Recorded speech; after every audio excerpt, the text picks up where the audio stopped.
Bienvenue à toutes et à tous. Donc, nous vous proposons aujourd'hui une rencontre virtuelle FLE animée par Amandine Quetel intitulée «L'évaluation sous toutes ses formes ou presque, les propositions des éditions Maison des Langues». Nous sommes heureux donc de faire intervenir de nouveau Madame Amandine Quetel. Laissez-moi vous la présenter rapidement. Donc, Amandine a été enseignante FLE et coordinatrice pédagogique dans plusieurs alliances françaises et instituts français, et ce en Espagne, au Mexique, à Sainte-Lucie, avant de devenir formatrice de formateurs. Elle a suivi des études supérieures de langues étrangères, puis elle s'est spécialisée dans l'ingénierie pédagogique avec un master FLE à l'Université de Nantes. Depuis 2017, elle est formatrice de formateurs et elle dispense des formations sur plusieurs thèmes à destination des enseignants de français à travers le monde. Elle est aussi co-autrice de nombreuses collections aux éditions Maison des Langues et pour ne citer que les plus récentes, à la une, notre collection pour ados et Défi, notre collection pour les adultes. Donc, je vous laisse en compagnie de Madame Amandine Quetel. N'hésitez pas à nous envoyer toutes vos questions en cliquant sur l'icône questions-réponses et soit mes collègues, donc Eva Claude et Sébastien Devresse, y répondront en direct et sinon on les transmettra à Amandine en fin de session. Bonne session. Merci Amandine d'avance. À tout à l'heure. Bonjour à tous, ça va, vous m'entendez bien? Ça a l'air d'aller. Alors, je suis désolée, j'ai dû fermer mes volets parce qu'il fait trop chaud ici, donc je suis un peu dans le noir, mais je pense que vous me voyez quand même. C'est rare qu'il fasse trop chaud en Bretagne, mais là c'est vraiment le cas. Eh bien, voilà, on va parler pendant une petite heure de l'évaluation sous différentes formes pour essayer de désacraliser un peu ce moment d'évaluation, pour faire en sorte que ça se passe avec le moins de stress possible et pour nous et pour nos apprenants. Parce qu'on parle beaucoup du stress des apprenants pendant les examens, mais bon, il est clair que nous aussi, en tant qu'enseignants, on a beaucoup de pression quand on doit évaluer nos apprenants, parce qu'on sait que c'est un moment important pour eux, parce que ça peut déclencher beaucoup de choses aussi, eux, dans la suite de leur parcours. Enfin voilà, il peut y avoir plein de choses. Donc, je vais essayer de vous proposer des solutions pratiques, efficaces et peut-être un peu différentes pour pouvoir varier un petit peu les différentes manières de nous former, d'évaluer. Pas de nous former, d'évaluer. Alors, si vous avez votre téléphone portable à portée de main ou éventuellement, bien sûr, sur votre ordinateur, ce sera possible, gardez-le pas loin parce que dans quelques minutes, je vais vous demander de le sortir pour qu'on puisse faire un petit sondage, un petit test ensemble. Alors, voilà comment ça va se passer, cette petite heure de formation. On a 4 objectifs. D'abord, on va réfléchir ensemble à ce que ça veut dire évaluer. Et concrètement, qu'est-ce que c'est? Qu'est-ce que c'est évaluer? Qu'est-ce qu'on met sous ce mot? Quelles sont aussi les idées reçues qu'on peut avoir à propos de l'évaluation? J'ai déjà parlé, moi, de stress et de différentes choses, mais voilà, il peut y avoir différentes choses. On va réfléchir aussi aux objectifs de l'évaluation. Pourquoi est-ce qu'on évalue? À quoi ça sert? Quels sont les objectifs aussi derrière l'évaluation? Pourquoi? Pour faire quoi? Quand on évalue, voilà. Il faut réfléchir au pourquoi et au pourquoi, pour faire quoi. On va ensuite aussi penser à ce qui fait qu'une évaluation est réussie, et pour nos élèves et pour nous, parce que quand on évalue aussi notre travail finalement. On va en reparler. Et on va découvrir ensemble des exemples d'évaluation, de différents types d'évaluation, que vous allez pouvoir utiliser, qui sont très souvent des évaluations clés en main que vous n'avez plus qu'à imprimer si vous voulez, voire modifier un tout petit peu pour les adapter à votre public. Mais voilà, je vais essayer de vous donner des informations pratiques et faciles à mettre en place. Donc voilà, on va commencer par cette question de qu'est-ce que l'évaluation? Et donc c'est pour ça que j'ai besoin de votre téléphone ou éventuellement sur votre ordinateur. Vous pouvez ouvrir une nouvelle fenêtre et rentrer l'adresse suivante. Pendant que vous faites ça, donc soit avec votre téléphone, vous pouvez scanner le QR code, soit sur votre ordinateur, vous pouvez rentrer l'adresse qui apparaît ici, donc wooklab.com/eval, édition Maison des Langues, et vous allez pouvoir participer. Moi, de mon côté, je vais partager un autre écran avec vous pour qu'on puisse voir tout ça ensemble. Voilà, je pense que de cette manière, vous allez pouvoir participer. Je vois qu'il y a déjà 2 personnes qui sont entrées. Donc, lorsque vous rentrez, on vous demande, on vous pose une question à laquelle vous pouvez répondre idéalement par un mot, comme ça, on va pouvoir constituer ensemble un nuage de mots. Voilà, je vois qu'il y a déjà une dizaine de personnes qui sont rentrées, donc ça veut dire que ça fonctionne. C'est parfait. Je laisse les instructions un peu s'afficher et puis j'afficherai ensuite vos réponses. Je vous laisse quelques instants.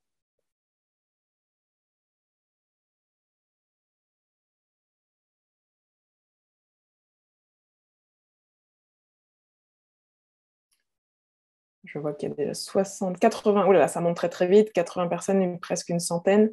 Je vais aller voir très rapidement ce que vous avez fait, mais je laisse les instructions le plus longtemps possible.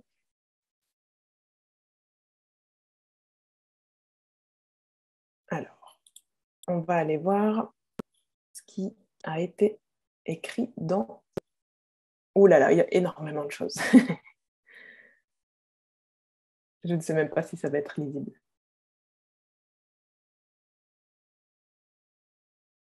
Alors, on voit des mots qui apparaissent beaucoup plus grands que les autres. Ça veut dire que vous êtes nombreux à les avoir utilisés.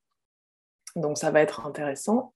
On voit apparaître contrôle, notamment vérification, progrès, compétence, examen. Je vois stress aussi. Je suis désolée, ça bouge beaucoup, mais tant que vous participez, ça va beaucoup bouger. Il reste une centaine de personnes à participer. Mais déjà, c'est assez intéressant ce qui apparaît en très gros parce qu'on a quand même le mot stress, bilan, je vois aussi, progression, jugement, appréciation, apprentissage, pratique, formative. J'essaye de lire un peu ce qui apparaît en plus grand au centre. Notes, niveau, savoir, progression, critères, remédiation. C'est très très riche ce nuage de mots. On a quand même au milieu, au centre, en plus gros, notes, progrès, stress, compétences et contrôle. Je pense que c'est vraiment les mots que vous avez mis le plus. Alors, c'est très beau, cette co-construction ensemble, mais ce n'est pas très pratique tant que vous êtes en train de participer. Il y a une cinquantaine de personnes seulement qui n'ont pas participé, donc ça ne va pas tarder à se calmer, je suppose. On a aussi auto-évaluation, obligation, je vois, progrès de l'élève, standard, effectivement, on va en parler, ça, des standards, acquisition, niveau, je vois encore, qu'est-ce que j'ai vu, retour, progrès, formation continue, accomplissement, pourquoi, difficile. Alors, dans les mots un peu plus gros qui sont autour, on a critères, examen, faire le point, rythme. Bon, super. Je pense qu'on a déjà énormément de choses très intéressantes qui apparaissent ici. Donc, merci beaucoup pour votre participation. On a 310 participations. C'est pour ça que ça bouge sans cesse. Mais voilà, à retenir qu'on a parmi les mots les plus cités, donc notes, compétences, vérification, progrès, contrôle, bilan et stress. J'en ai parlé au début, mais comme quoi vous êtes aussi d'accord avec moi. Ah, je vois aussi le mot plaisir qui apparaît. On n'est pas... Et peur. Bon, on a chronophage, on a quand même des choses assez négatives. On a plein de choses différentes. Alors, je repartage avec vous le diaporama. Merci beaucoup pour votre participation. C'est très, très riche. Et effectivement, donc, si je vous dis évaluer, vous m'avez donné des quantités et des quantités de mots, dont certains un peu négatifs. On avait peur, appréhension, stress, chronophage, des choses comme ça. Et puis, bien sûr, vous avez parlé donc de critères, de formation, d'acquisition, de compétences et de notes. Le mot qui est revenu le plus souvent, visiblement, c'était le mot note. Alors, reprenons un petit peu tout ça ensemble et voyons ce que ça peut donner. Donc, évaluer, si on prend le mot tel qu'il est, c'est donner une valeur. D'accord ? Donc, c'est donner une valeur dans notre contexte, au travail des élèves, à leur progression, à leur connaissance, à leurs compétences, etc., à leur capacité à faire quelque chose, mais on va donner une valeur. Et c'est sans doute pour ça que le mot note était un des mots qui apparaissait en plus grand parmi vos réponses, puisque pour donner une valeur, en tant que prof, très souvent on utilise une note. Autre définition, c'est aussi estimer la quantité et la qualité de connaissances et de savoir-faire acquis. Et là, ce qui est intéressant, c'est de penser à la quantité et la qualité. Donc, c'est aussi pour ça qu'on a besoin souvent de chiffres pour pouvoir quantifier tout ça. Et on va aussi, bien sûr, parler de qualité. Et enfin, évaluer, c'est aussi se rendre compte de l'efficacité de sa pédagogie en tant qu'enseignant. Et ça, peut-être qu'on n'y pense pas forcément, ou alors en tout cas c'est inconscient, et c'est pour ça que pour nous, c'est aussi souvent synonyme de stress, de peur. Quand on dit que c'est chronophage, c'est aussi parce que ça nous prend énormément de temps sur autre chose. Mais finalement, ces évaluations, elles nous sont aussi à nous, en tant qu'enseignants, très utiles pour voir si nos élèves ont compris ou pas, ont acquis ou pas les compétences que l'on souhaitait leur transmettre. Donc, si tous nos élèves ratent un examen, on peut aussi, bien sûr, nous, se remettre en cause. Peut-être qu'on n'a pas bien expliqué quelque chose, ou peut-être que certaines activités n'étaient pas bien ciblées, ou alors notre évaluation n'est pas bien faite. Voilà, il peut y avoir plein de choses, mais ça va être un moment aussi pour nous d'évaluer un peu nos pratiques. Et qu'est-ce que ce n'est pas évaluer? Et visiblement, je n'ai pas vu ces mots apparaître dans le nuage de mots. Évaluer, ça n'est pas sanctionner. Le but, ça n'est pas de punir les élèves ni de les casser, comme on dit, mais plutôt de mettre une valeur et de leur permettre à eux aussi de poser un niveau sur leurs compétences actuelles pour pouvoir voir quel chemin ils prennent pour la suite. Donc, ça n'est pas sanctionner et ça n'est pas punir. Alors, deuxième question, pourquoi on évalue? Ça, c'est une question aussi très importante. Parfois, on évalue tout simplement parce que notre institution nous y oblige, nous oblige à faire des évaluations régulières, ou nous oblige à faire une évaluation à la fin d'un cycle pour pouvoir attribuer une note, un niveau officiel à un élève, pour pouvoir lui permettre de passer dans le cours suivant, dans l'année suivante, pour pouvoir lui permettre de progresser, d'avancer, etc. Mais très souvent, on a aussi, nous, nos raisons, nos propres raisons en tant qu'enseignants pour pouvoir évaluer. Donc, pour répondre à cette question, il faut aussi réfléchir à pour faire quoi? Quel est notre objectif? Pourquoi est-ce qu'on veut évaluer? Est-ce que c'est pour commencer un cycle de formation? Et dans ce cas-là, on va faire ce qu'on appelle une évaluation diagnostique. Donc, les évaluations diagnostiques, elles sont bien sûr, comme leur nom l'indique, prévues toujours au début d'une période d'apprentissage. Ça va nous permettre de faire le point sur les connaissances déjà acquises ou pas, justement, de nos élèves. Ça nous donne un peu aussi des indications pronostiques sur les progrès qui sont possibles, qui sont envisageables, et donc comment est-ce qu'on va orienter et l'apprenant et notre progression, notre parcours didactique. Si l'objectif, c'est de progresser, de permettre à l'élève de progresser, on va faire ce qu'on appelle une évaluation formative, et j'ai vu dans les mots qui apparaissaient dans le nuage de mots qu'on parlait aussi de l'évaluation formative. Donc l'objectif de cette évaluation formative, c'est de guider l'apprenant, de lui permettre de situer et ses points forts et ses points faibles, et donc de lui faire découvrir comment il va pouvoir s'améliorer. Donc, en mettant le doigt sur les points forts et les points faibles, on lui permet de le guider vers la suite de ses objectifs. Et enfin, si l'objectif de notre évaluation, c'est de vérifier un niveau ou des acquis de compétences, etc., et de certifier, comme c'est souvent le cas avec les examens officiels, le DELF, le DALF, le TEF, le TCF et tous ces examens et tests qui existent, l'objectif, c'est de certifier officiellement un niveau. Donc, dans ce cas-là, on parle d'évaluation sommative qui permet de faire un bilan des acquisitions à la fin d'une séquence d'apprentissage. Ça permet aussi éventuellement de classer les apprenants par niveau, de les sélectionner pour les mettre dans des groupes éventuellement différents, et bien sûr, donc de leur délivrer peut-être un diplôme officiel. Donc voilà, bien réfléchir à pour faire quoi, pourquoi est-ce que je veux faire une évaluation, parce qu'en fonction de mon objectif, bien sûr, l'évaluation va être différemment construite. On va pas le faire de la même manière. Donc, justement, la manière se pose la question de comment on va évaluer. Donc, pour une évaluation réussie, il y a plusieurs critères qui sont très importants. Il y a le critère de validité. Le critère de validité, c'est s'assurer qu'on évalue bien ce qu'on cherche à évaluer et pas autre chose. Par exemple, si on veut évaluer la compréhension orale d'un élève, donc sa compétence de compréhension orale, on ne va pas tenir compte, par exemple, des erreurs linguistiques dans ses réponses. Donc ça, c'est typiquement ce qu'on nous apprend lorsqu'on devient habilité à corriger le DELF et le DALF.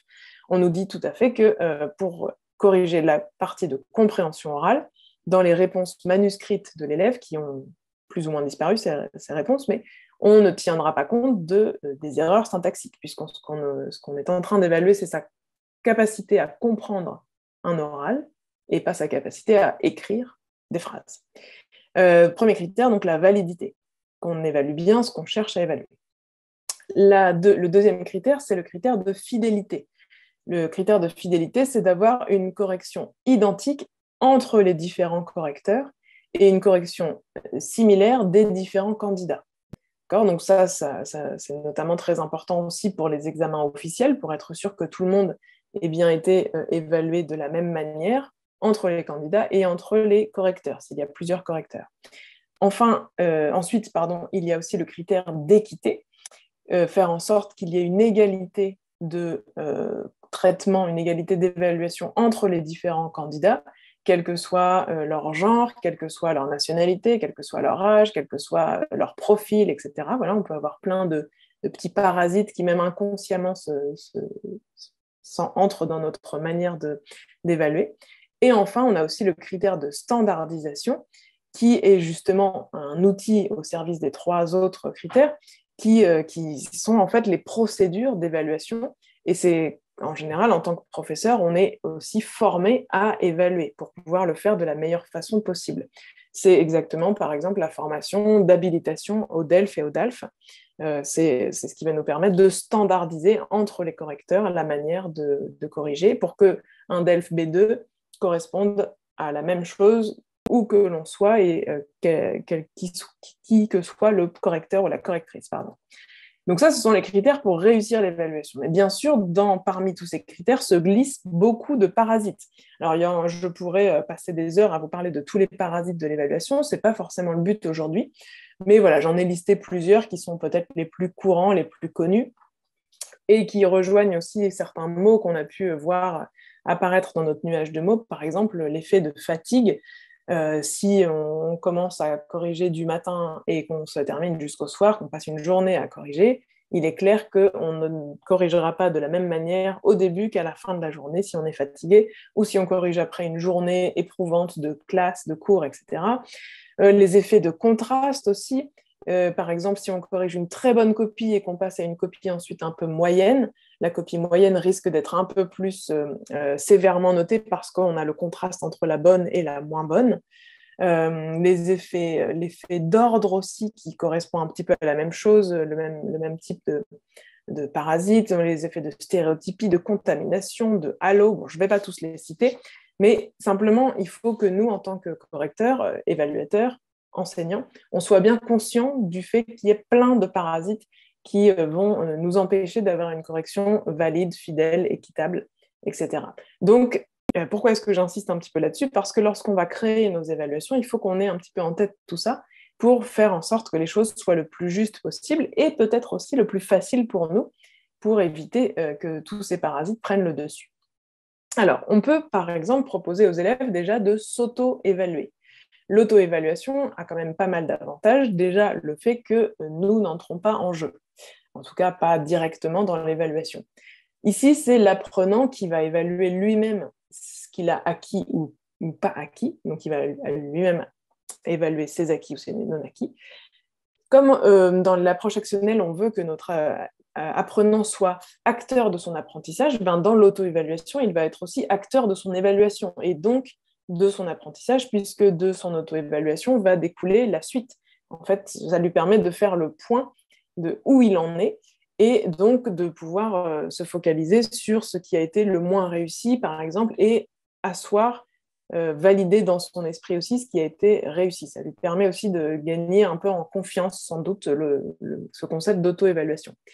C'est bien sûr, alors on ne va pas pouvoir faire de l'auto-évaluation à tous les moments du processus d'apprentissage, on ne va pas pouvoir permettre à l'élève de s'auto-évaluer pour un DELF, c'est clair, mais c'est vraiment idéal dans un processus d'évaluation formative, au milieu d'une formation, de faire un peu le point, de faire un bilan. Donc nous, notre rôle en tant qu'enseignant, ça va être plutôt ici de donner des outils et des processus à notre élève. Donc de lui proposer un modèle d'auto-évaluation, de lui proposer des critères, de lui proposer des outils. Donc je vous montre un exemple que j'ai pris dans la collection À la Une. Donc À la Une, Séverine le disait au début, je fais partie des autrices de À la Une, donc je peux me permettre d'en parler sans problème. Dans À la Une 2, donc ici, en fait dans tous les À la Une, mais j'ai pris ici un exemple de À la Une 2 qui correspond au niveau, à la fin du niveau A1 et au début du niveau A2 Pour les adolescents, à la une, on retrouve donc des exemples, des modèles d'auto-évaluation. Donc j'ai pris un exemple dans la première unité à la une, 2, où en fait, voilà, on parle ici dans cette unité, on a quatre objectifs différents qui va être d'être capable de parler des aliments et des goûts alimentaires, de parler des saveurs et des repas, et de faire une commande et une liste de courses, par exemple, sur un site ou au restaurant, et donc de découvrir aussi la gastronomie d'un pays francophone, ici le Maroc. Voilà tous les objectifs de l'unité.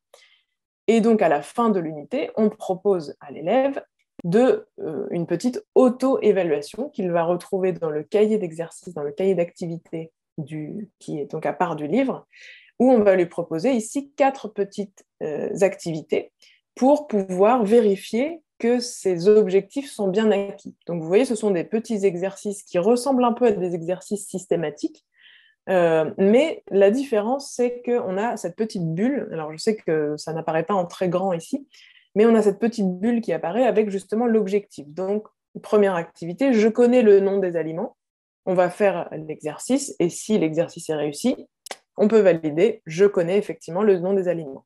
Ensuite, on a je peux parler des goûts alimentaires, si on réussit cette activité, c'est bon, on est capable de parler des goûts alimentaires. Ensuite, on a je peux utiliser les articles définis et les partitifs, et enfin, on a je peux utiliser aller à et aller chez, ce qui est toujours un problème chez nos apprenants, la différence entre ces deux prépositions.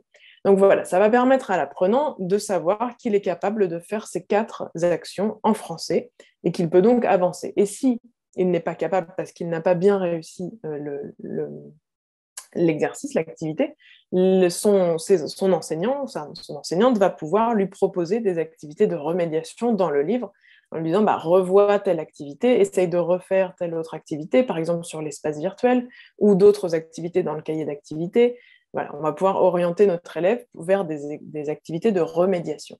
Donc ça, c'est un premier exemple d'activité d'auto-évaluation avec des adolescents. Avec les enfants, on peut aussi le faire. Je vous montre un exemple qui est tiré ici de Capsure, qui est la collection pour apprendre le français avec les enfants de primaire. Donc il faut déjà savoir lire et écrire dans sa propre langue déjà pour pouvoir rentrer dans ce processus d'apprentissage. J'ai pris ici un exemple de Capsure 1, donc le niveau 1, A1, et l'unité 3, donc à peu près à la moitié du livre.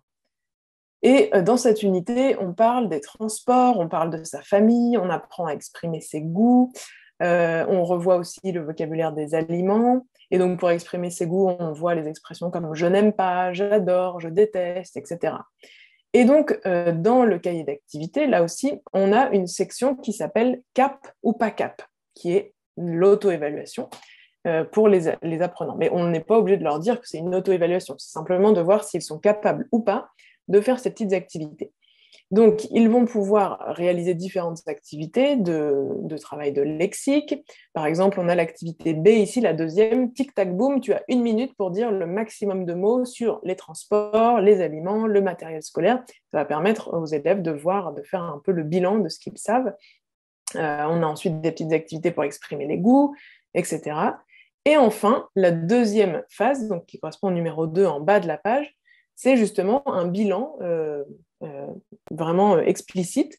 Et toi, qu'est-ce que tu sais faire? Coche là où les cases qui correspondent et colle ton autocollant, puisque dans Capsure, on a des autocollants qui vont permettre aux élèves d'une manière assez ludique de valider ou pas leurs apprentissages. Donc par exemple, je sais dire ce qu'il y a, c'est ce qu'on a pu voir dans la première activité avec le sac à dos. Je connais quelques transports. Avec notre activité tic-tac-boom, on a pu voir si oui ou non il connaissait quelques transports. Je sais exprimer les goûts, je connais quelques aliments. On va pouvoir cocher. Et donc là aussi, notre apprenant, il va être conforté dans le fait qu'il sait faire certaines choses et donc qu'il peut avancer vers la suite puisqu'on a validé certains de ses apprentissages. Voilà, donc ça, c'était pour l'auto-évaluation. Notre élève seul avec lui-même et nous, on lui fournit des outils.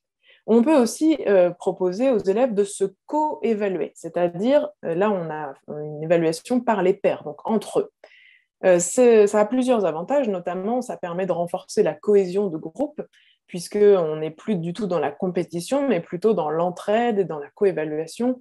Et en général, ça se passe assez bien avec les élèves, puisque comme c'est réciproque, on sait très bien que si on dit à son camarade qu'il est vraiment nul, qu'il ne sait rien faire, ça risque de se retourner contre nous dans l'autre sens. Donc, on a une objectivité aussi qui est assez renforcée puisqu'ils vont s'évaluer entre eux de manière, comme je le disais, mutuelle et réciproque. On parle aussi d'objectivité renforcée parce que ce n'est pas le prof qui est un être à part dans la classe qui donne son avis et son évaluation, qui peut parfois, pour les élèves, notamment pour les plus jeunes, paraître sorti un peu de nulle part, injuste, etc. Là, c'est entre eux. Ils ont eu le même apprentissage, ils ont reçu les mêmes cours, etc.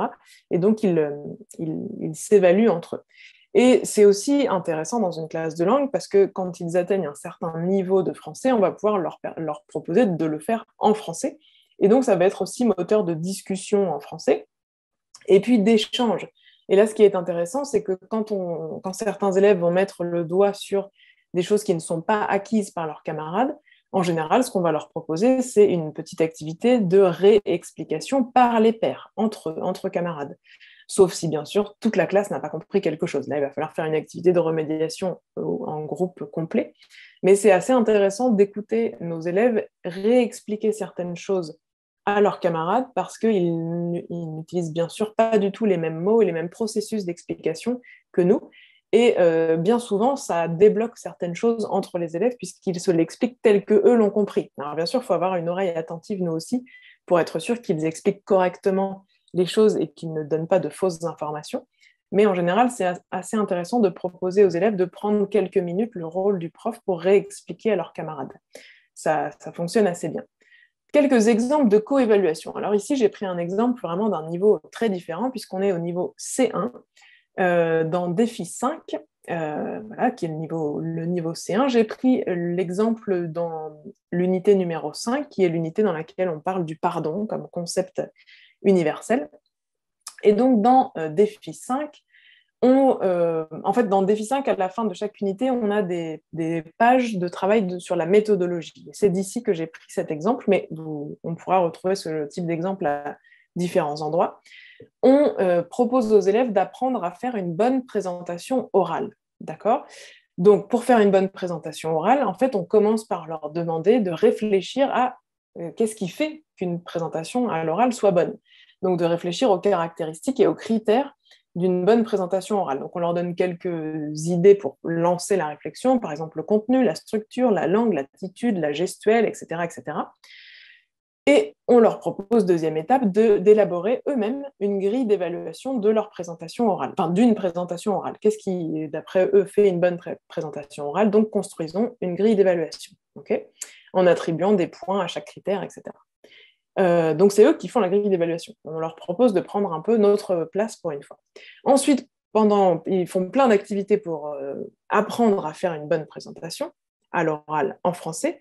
Et dernière étape, ils vont faire leur présentation face à la classe. Et donc, on leur propose, activité numéro 8, faites votre présentation devant la classe. Vos camarades la notent avec la grille d'évaluation que vous avez préparée à l'activité 2.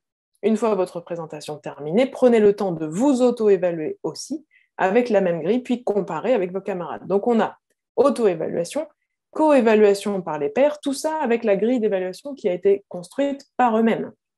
Donc, ils sont tout à fait au courant des critères dont ils ont eux-mêmes discuté à l'avance.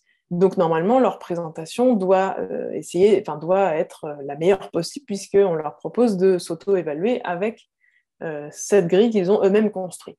Donc ça, c'est assez intéressant comme exemple. C'est pour ça que je me permets d'en parler pendant quelques minutes parce que je trouve que de faire construire une petite grille d'évaluation à nos élèves pour typiquement une présentation orale, quel que soit le niveau des élèves, là j'ai pris un exemple de C1, mais on peut imaginer que dès le niveau A1, lorsqu'ils doivent faire des petits exposés ou qu'ils doivent rendre une petite production écrite, on peut leur proposer au début de l'année de créer ensemble une petite grille d'évaluation très simple avec 3-4 critères pour la production écrite et pour la production orale, par exemple.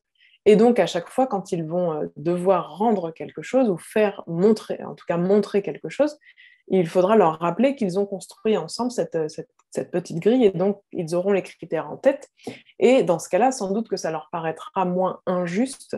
Ça ne paraît pas toujours injuste aux élèves, mais parfois les notes nous semblent un peu injustes quand on est élève.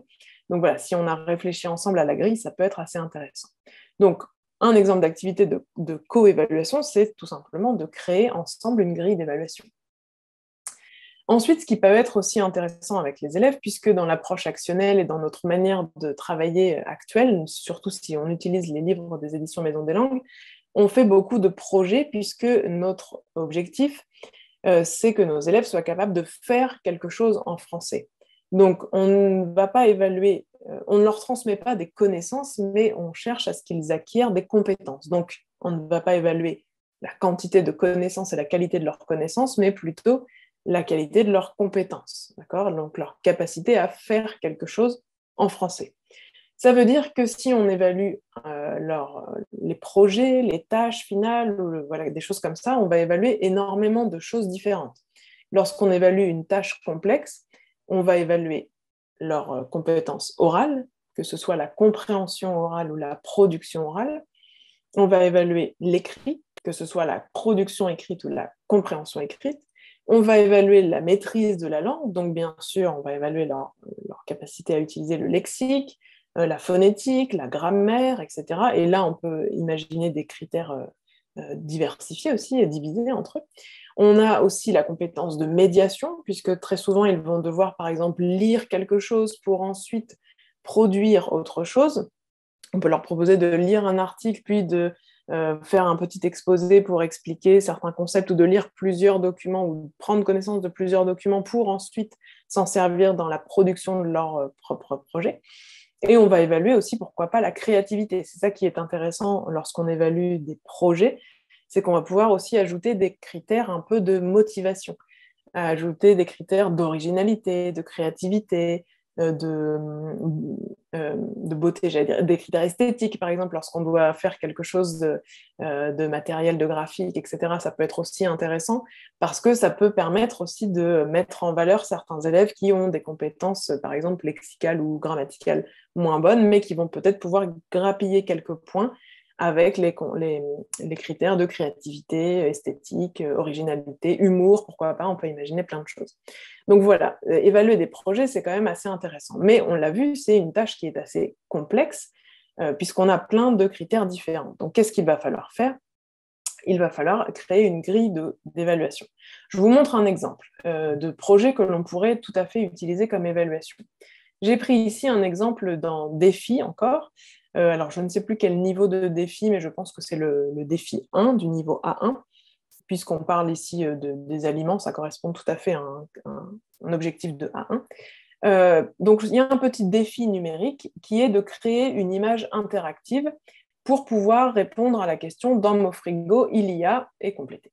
Donc, on leur propose de faire une photo de l'intérieur de leur frigo, tout simplement, de l'importer sur un petit programme qui s'appelle SingLink, qui est très pratique, qui permet de faire des photos, enfin des images interactives. Ça fonctionne un peu comme Geniali, par exemple. On va pouvoir faire le même genre de choses avec Geniali.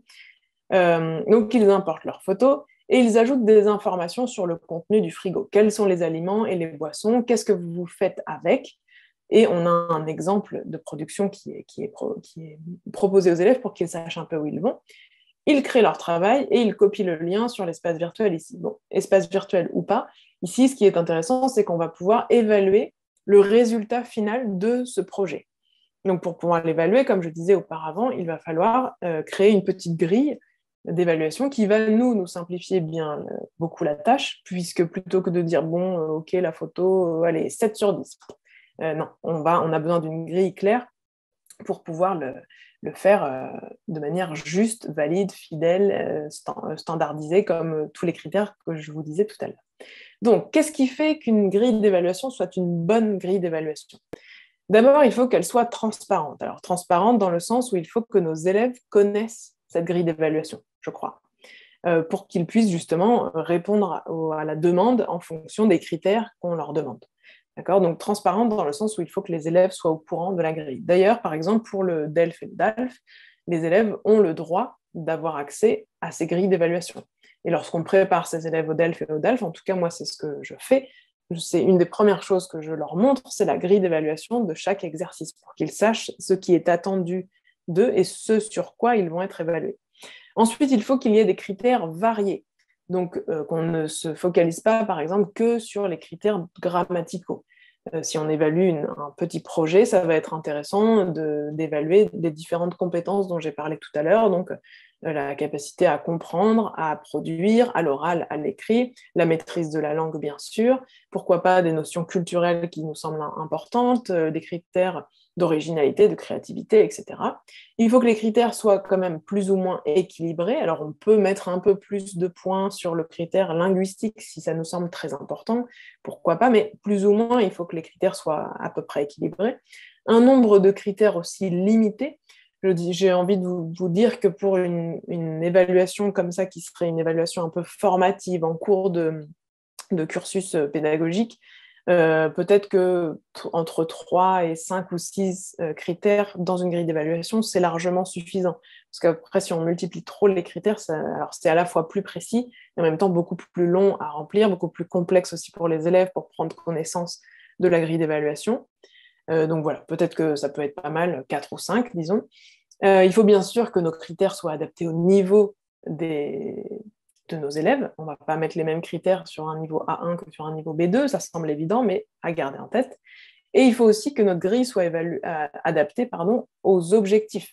Si l'objectif c'était purement grammatical, on va faire une grille d'évaluation qui se base sur la grammaire. Mais en général, si on évalue un projet complet, on va plutôt avoir une grille assez large pour pouvoir évaluer différents critères. Je vous montre un exemple. Alors ici, c'est un exemple que j'ai pris dans la collection A+, qui correspond aussi au public adolescent, pardon. On va retrouver le même genre de choses à la une, dans Capsule, dans Défi, etc. Mais bon, je vous montre celle-là parce que je trouve que j'aime bien l'organisation avec les différentes colonnes, en fait. Avec première colonne, les aspects à évaluer. Donc là, c'est très clair. On a respect de la consigne et de la situation de communication, respect du genre de texte et correction sociolinguistique, cohérence et compréhensibilité, et correction et richesse de la langue. Voilà, on a 4 critères. Ensuite, on a des indicateurs qui sont personnalisés par rapport à cette production et par rapport au niveau des élèves. D'accord ? Donc là, on est vraiment, c'est des choses très précises par rapport à la tâche qui avait été demandée. Et ensuite, on a le nombre de points voilà, qui sont, comme vous le voyez, à la fois équilibrés et en même temps, on a quand même beaucoup plus de points pour le côté correction de la langue. Donc, c'est intéressant aussi de regarder ça. On retrouve un autre exemple dans Défi 2, par exemple. Donc vous voyez, comme je vous disais tout à l'heure, c'est le même principe. On a ici, donc, c'est Défi 2, donc c'est le niveau A2. On va avoir ici 3 critères seulement, avec le respect de l'intention, l'utilisation des ressources linguistiques et l'utilisation des ressources linguistiques encore, avec ensuite des indicateurs très précis et la pondération, où on voit qu'on a plus ou moins équilibré les points, avec toujours quand même une majorité de points pour les ressources, pour le côté linguistique, donc lexique, lexique, grammaire, phonétique, etc. Donc, dans toutes les collections des éditions Maison des Langues, on va retrouver des évaluations qui sont toutes prêtes sur l'espace virtuel. Donc, que ce soit pour les enfants, pour les ados avec à la une ou à plus, pour les adultes ou les grands adolescents avec Entre nous et Défi, sur l'espace virtuel, vous allez retrouver des exemples d'évaluation. Alors, en fonction des collections, c'est parfois pour toutes les unités. Pour chaque unité, à la fin de chaque unité, on va pouvoir retrouver une évaluation. Pour certaines, c'est toutes les 2 unités. Dans tous les cas, ces évaluations, elles existent en format à la fois PDF et en format doc, ou Word, disons. En tout cas, modifiable, en format modifiable. Donc ça, c'est assez intéressant parce qu'on va pouvoir aussi utiliser cette base de l'évaluation qui a déjà été faite en fonction du contenu de notre unité, des objectifs qu'on a vus dans l'unité, du niveau des élèves, etc. Mais bien sûr, on sait très bien que quand on utilise un manuel, des fois, on ne fait pas toutes les activités du livre, des fois, on ajoute d'autres choses qui ne sont pas dans le livre et qui correspondent à nos objectifs de l'institution, par exemple, ou aux objectifs par rapport à un public précis, des choses comme ça. Donc, on va pouvoir aussi modifier ces évaluations qui sont toutes faites et pondérer nous-mêmes les points. En tout cas, ce qui est intéressant, c'est qu'on a des évaluations qui sont clés en main, mais malgré tout modifiables. Donc, vous retrouvez tout ça sur l'espace virtuel, directement dans les ressources qui sont associées aux collections. Bien sûr, alors oui, c'est important aussi, vous avez aussi bien sûr accès aux corrigés, aux grilles d'évaluation et aux audios s'il y a des phases de compréhension orale, oui c'est ça, aux documents audio. La plupart de ces évaluations sont construites un peu sous la forme du DELF, c'est-à-dire qu'on va évaluer les compétences, donc les fameuses 4 compétences, donc la compréhension orale, la compréhension écrite, la production orale et la production écrite. Et on a aussi très souvent des petites activités vraiment sur des aspects linguistiques propres à l'unité, qu'on va pouvoir travailler avec des petits exercices systématiques ou de réemploi dans un contexte, mais de réemploi de certaines formes linguistiques qui nous intéressent plus l'une que l'autre. Voilà pour ces évaluations de fin d'unité qui sont assez intéressantes parce qu'elles sont toutes prêtes et qu'on a vu dans notre nuage de mots tout à l'heure que l'évaluation, ça nous crée aussi à nous du stress, c'est très chronophage parce qu'il faut les construire, il faut les corriger, il faut passer du temps à ce que les élèves le fassent. Voilà, c'est beaucoup de paramètres. Alors, un petit bonus qui est quand même aussi très intéressant, parce que si vous avez lu le CECRL, je ne sais pas si vous l'avez lu en entier, mais on parle aussi beaucoup d'évaluation positive dans la manière d'enseigner actuelle, d'enseigner les langues. L'objectif, c'est quand même plutôt que de sanctionner, on l'a vu tout à l'heure, hein, l'objectif, ce n'est pas de sanctionner nos élèves, mais plutôt de leur permettre d'avancer dans leur apprentissage, dans leur formation.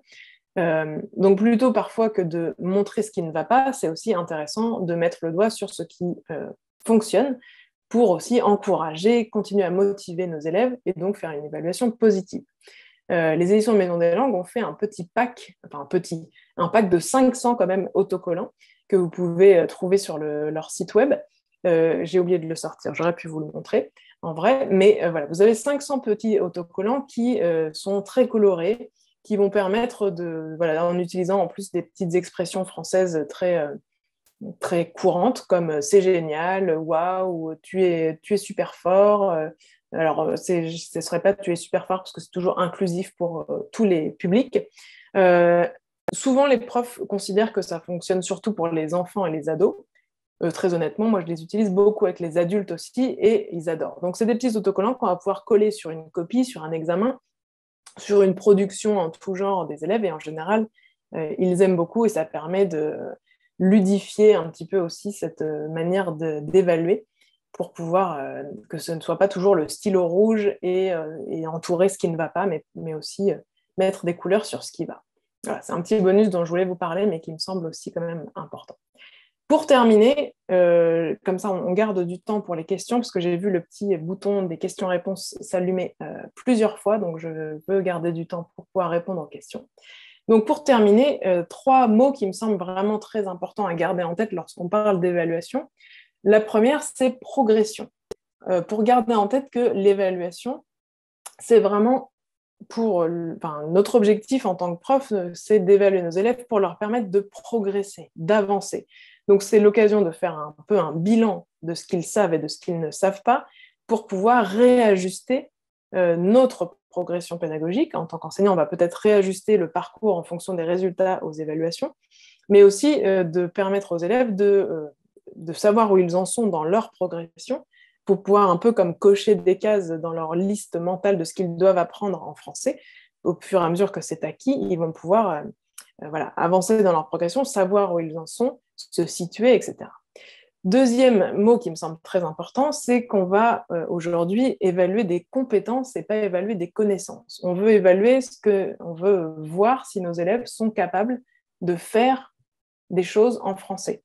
On ne veut pas évaluer leur connaissance du verbe être, par exemple, leur connaissance du subjonctif. On veut plutôt évaluer leur capacité à se présenter en français, et donc sans doute à utiliser le verbe être, ou leur compétence à exprimer un souhait pour l'avenir, et donc sans doute à utiliser le subjonctif.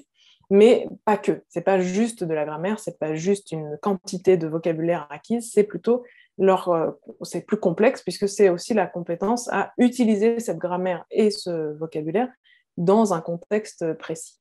Et enfin, le dernier mot, c'est qu'il faut idéalement, mais ce n'est pas toujours possible parce qu'on a des obligations institutionnelles, on a plein de choses qui se mettent là-dedans, mais essayons de faire en sorte que phase d'évaluation soit la plus positive possible pour que justement, et là on boucle la boucle, qu'elle permette aux élèves de progresser et non pas qu'elle les décourage, qu'elle les démotive. Et pour nous aussi, en tant qu'enseignants, que ça ne nous prenne pas trop de temps, que ce ne soit pas un exercice trop chronophage, qui était un mot qui est apparu dans le nuage de mots, mais qui nous permette de garder du temps et de l'énergie pour animer des cours qui soient chouettes, dynamiques, avec plein de belles idées et qu'on ne passe pas tout notre temps à corriger des copies, ce qui est souvent quand même une grosse partie du travail. Pas passer tout son temps à corriger des copies, à créer chaque fois des nouvelles évaluations et de passer énormément de temps à faire tout ça, mais voilà, essayer de faire en sorte que ce soit le plus positif possible et pour nos apprenants et pour nous enseignants. Voilà, je termine avec ça pour pouvoir garder du temps pour répondre aux éventuelles questions. Et je vous laisse ici les coordonnées, les miennes et celles de Maison des Langues. Bonjour Eva. Bonjour, merci beaucoup Amandine pour cette présentation, comme toujours très intéressante et très instructive. Donc on va maintenant passer à la partie échange avec nos participants, parce qu'en effet on a reçu un certain nombre de questions. Et je vais rebondir justement sur ta dernière diapositive et ton dernier mot, à savoir positif. Et un de nos auditeurs nous demande justement comment mettre en place cette démarche positive au sein de la classe. Alors, c'est une vaste question. Je fais des fois des formations d'une quinzaine d'heures sur l'évaluation positive, donc répondre en quelques minutes, moi, je vais essayer de trouver des idées. En fait, simplement garder en tête, plutôt que de noter ce qui ne va pas, plutôt se focaliser sur ce qui fonctionne pour pouvoir faire en sorte que notre apprenant, il puisse, comme je disais tout à l'heure, un peu cocher dans sa to-do list de français tout ce qui est acquis et qu'il puisse plutôt se baser sur cette consolidation, en fait, sur ces fondations qui sont de plus en plus solides parce qu'il y a des choses qu'il sait et qu'il va pouvoir se baser là-dessus pour avancer, plutôt que de mettre le doigt sur ce qui ne va pas et que du coup la structure et sa confiance soit un peu vacillante, etc. Après, il y a plein de techniques très précises pour pouvoir faire l'évaluation positive, mais comme je le disais, ça pourrait faire le cas d'une formation de plusieurs heures. Je ne sais pas si c'est forcément le but ici. Très bien, tu as déjà donné plein d'éléments de toute façon au cours de ta présentation et puis les stickers, ça fait partie aussi sans doute de cette évaluation positive. On a eu aussi beaucoup de professeurs intéressés par la thématique de l'hétérogénéité et ce souci de créer parfois un sentiment de compétition au sein de la classe quand on fait des évaluations.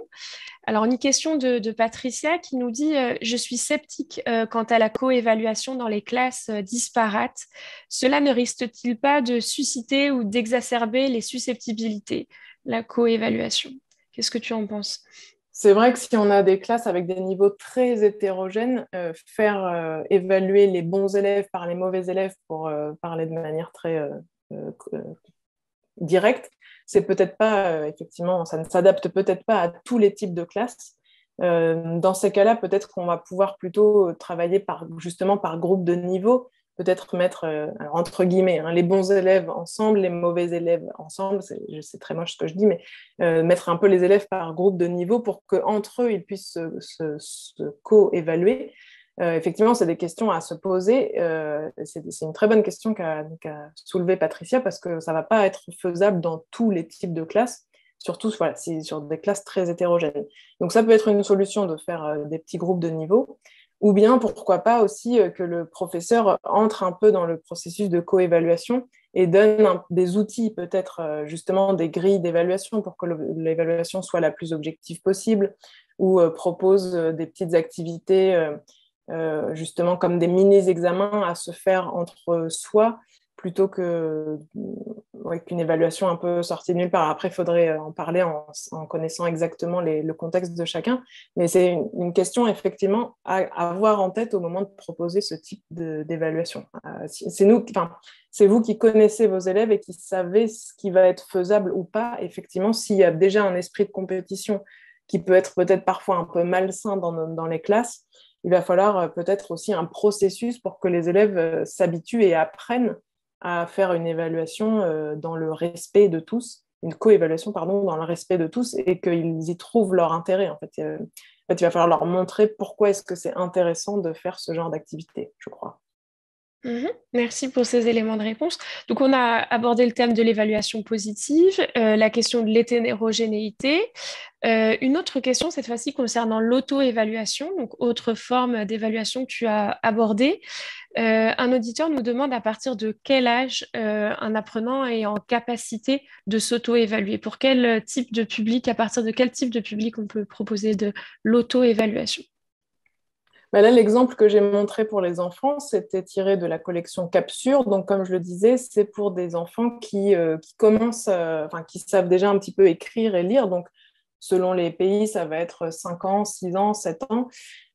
Si on reprend cet exemple de Capsure, en fait, l'élève est capable de s'auto-évaluer parce que juste avant, on vient de faire des petits exercices et qu'en fait, il va se baser sur le résultat de ces activités, de ces petits jeux, il y avait un concours de trouver le plus de mots, par exemple.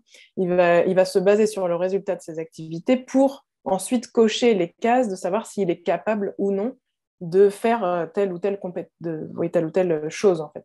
Donc, on ne lui propose pas de réfléchir à partir de rien sur est-ce que je suis capable ou pas de faire telle ou telle chose, mais de se baser sur quelque chose de très concret qui va être le résultat, un jeu, le nombre de mots qu'il a pu trouver, des choses comme ça. Donc, je pense qu'en fait, on peut le proposer aux élèves, même les plus petits. Simplement, il faut que ce soit un processus qui soit guidé et qu'on fasse un petit jeu et qu'on demande ensuite aux élèves, alors, est-ce que vous pensez que vous avez bien joué à ce jeu? Donc, est-ce que vous êtes capable de faire ça? Donc, vous êtes capable, par exemple, de parler des aliments en français.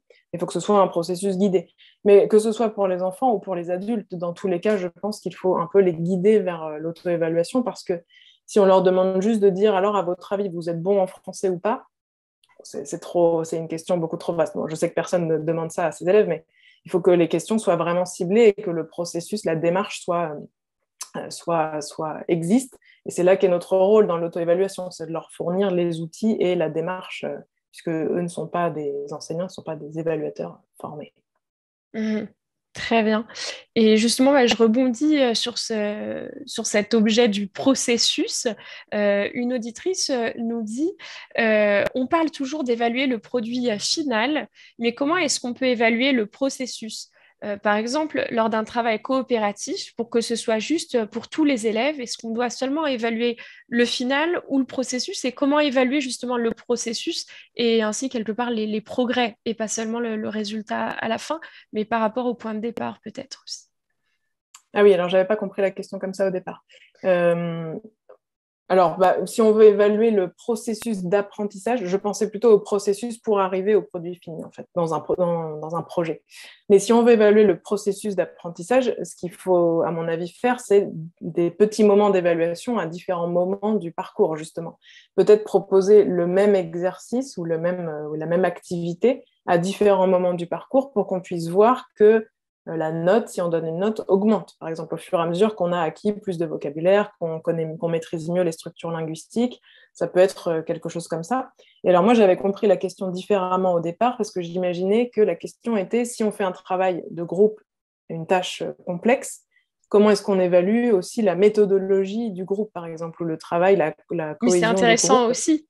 C'est Oui, aussi c'était intéressant. ça que j'avais compris, parce que je m'imagine s'il y a un porte-parole du groupe qui présente le produit fini, on a peut-être l'impression qu'on n'évalue qu'une seule personne.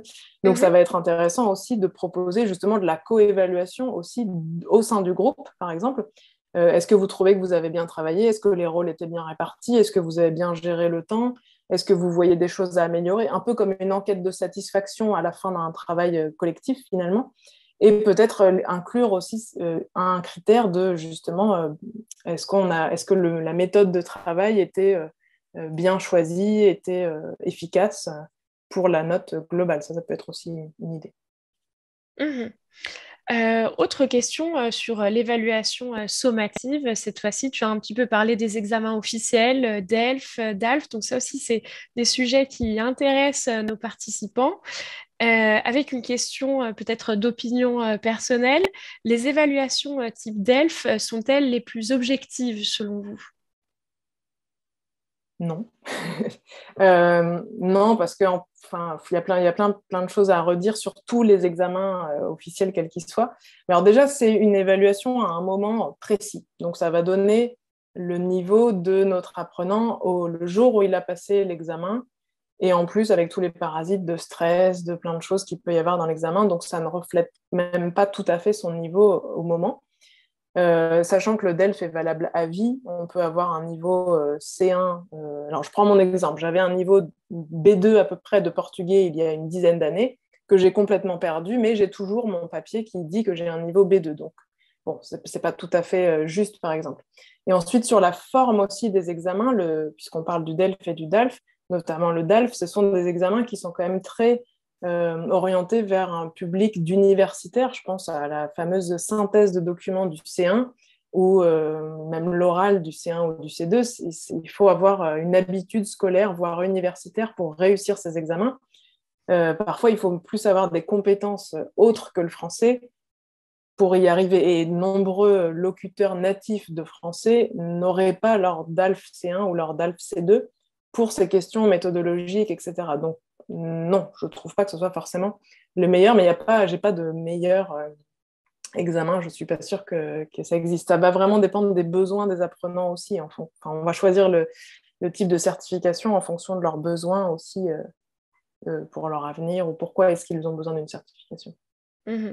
Pas d'examen, pas d'évaluation sommative idéale, en fin de compte. Non, je pense qu'il faut l'adapter à chaque public, en fait. On va prendre une dernière question et on renverse finalement avec cette dernière question un petit peu à la vapeur, puisqu'il y a aussi la question de l'évaluation des professeurs, pas seulement l'évaluation des apprenants qui tracassent.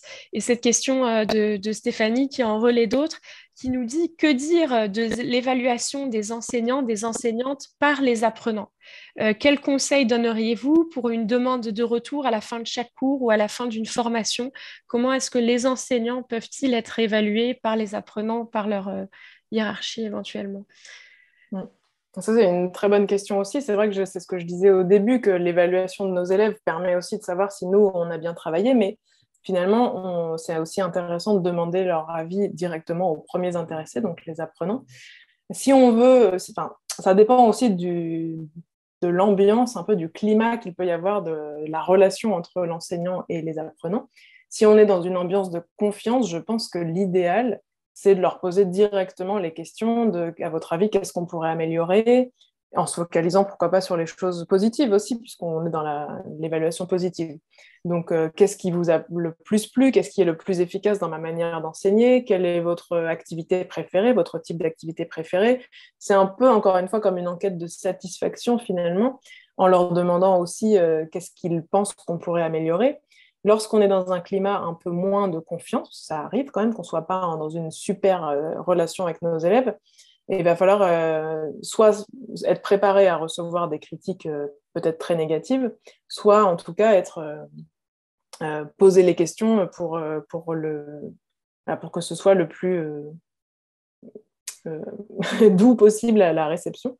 Ce qui peut être intéressant aussi, c'est de proposer un questionnaire anonyme aux élèves, parce que certains n'oseront peut-être pas si c'est à voix haute, ou si n'oseront peut-être pas dire des choses, leur demander de faire des choses, de donner des réponses les plus constructives possibles aussi. Pourquoi pas donner une note au professeur? Je sais qu'il y a eu tout un débat à un moment donné en France, puisqu'il y avait une application, je crois, ou un site internet qui existait, sur lequel on pouvait aller noter ses professeurs. Bon, le problème, c'est que n'importe qui pouvait se connecter, je crois, et donner une note à des professeurs. Donc, c'est un peu... Et puis, c'était en plus les résultats publics. Donc, il faut prendre un peu en compte toutes ces questions, mais c'est, je pense, un très bon exercice à faire.